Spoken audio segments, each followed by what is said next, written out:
អូខេអនុញ្ញាតគោរពនឹងជម្រាបសួរបងប្អូនប្រិយមិត្តទូទាំងសនុកជុំទាំងអស់ដែលកំពុងតាមដានទស្សនាការ live តចេញពី Facebook វាសនា KHT គ្រប់នឹងជាទីរាប់អានបាទគណៈពេលនេះគឺយើងកំពុងតែនៅគេហៅថា Beach Club ជាទីតាំង private បាទអូអស្ចារ្យមែនតើម្ដងហើយបងប្អូននេះគឺជាទស្សនវិជ្ជានៃឆ្នេរ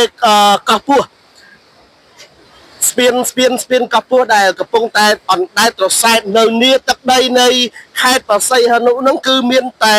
ស្ពាននេះទេដែលខ្ពស់ជាងគេហើយក៏កំពុងតែគេហៅ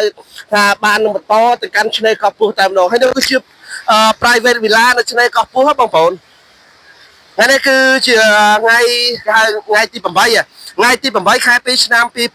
2021ជាការចាប់ផ្ដើមទំព័រថ្មីនៃជីវិតក៏ដូចជាគេហៅភាពកំដរភាពរីករាយសម្រាប់ឆ្នាំថ្មីផងដែរជូនពរពុកម៉ែបងប្អូនលោកយាយតាពុកមីមីងកុមារាយុវជនយុវនារីកំឡោះកំមុំបងតូចបងធំទាំងអស់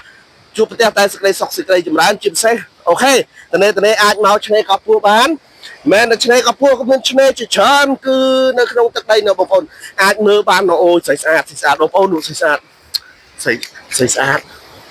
បាទធីមការងាររបស់ Sniper Trending គឺថាគាត់កំពុងតែធ្វើការថតរូបយ៉ាងមមាញឹកយ៉ាងសស័កសសាំស្អាតមែនតើបងប្អូនអាចមើលបាន